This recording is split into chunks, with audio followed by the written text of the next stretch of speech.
Hey, this is Rebecca Hart at Faith, Hope, and Wellness, and this is our last talk on Thyroid Awareness Month. And we will be talking about the autoimmune component to thyroid disease. So those would be Hashimoto's, where the thyroid is underactive, and Graves, where the thyroid is overactive.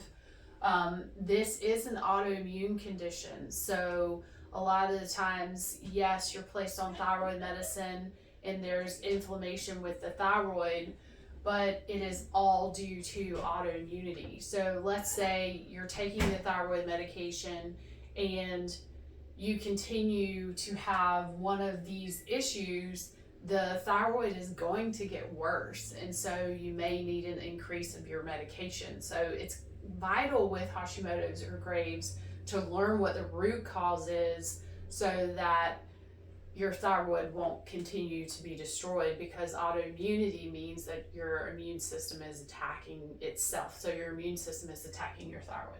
So first would be gluten and dairy, and there is a term called molecular mimicry. What does that mean? So the molecules of gluten and dairy can mimic those of the thyroid molecules. So basically what happens is the immune system will attack when you are eating gluten and dairy, and it causes more inflammation. So one would be avoiding gluten and dairy in your diet. Number two, EBV. EBV is Epstein-Barr virus. We have this. 40% of the population has this by age 9. So, but it can reactivate. And what the virus can do is it can cause fatigue and everything else, and it can attack the thyroid. Next would be blastocystis. There is documentation in NIH articles which shows blastocystis causing Hashimoto's. And so there have been several documented where people go, you can get blastocystis here. Blastocystis is a protozoa, so it is a parasite which occurs in the gut. And so what happens is they can go overseas, get a parasite. You can get blastocystis even here in this country. And what it does is it creates an autoimmunity to where the immune system attacks the thyroid. So a lot of times getting rid of blastocystis does help with the autoimmunity. H. pylori. H. pylori is a infection in the stomach, and so it is the bacteria. So that one can cause reflux. It can cause stomach burning, heartburn, those type things. And so that chronic H. pylori can cause Hashimoto's to be worse as well.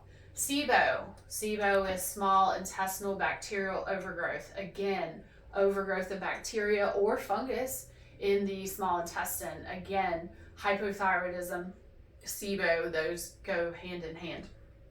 Nutrient deficiency.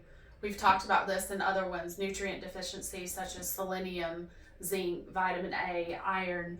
Being nutrient deficient, you're not getting the nutrition that you need, but it can also cause autoimmunity to be worse as well. We'll skip to the next one, which would be stress. Stress also causes autoimmune to be worse, and it can cause your thyroid to be worse. We had talked in past episodes where your thyroid is sensitive. The more stress you're under, the less you're getting sleep, the worse your Hashimoto's or your Graves is going to be. Chronic infections. So chronic infections such as Lyme, Bartonella, Babesia, those type things, those can also make your Hashimoto's worse, because those chronic infections again aggravate your immune system. And last one being heavy metals. So heavy metals we're exposed to every day. It's the chronic exposure to the heavy metals. Eventually your body develops autoimmunity to all the toxins. So these are multiple things that you can rule out and investigate to see if it is causing your Hashimoto's or your Graves to be worse. But the biggest thing is to remember, if you do have Hashimoto's or Graves, it is an autoimmune disease. It needs to be treated as such, not just a thyroid disease. So hope y'all have a good week, and we will see y'all next month.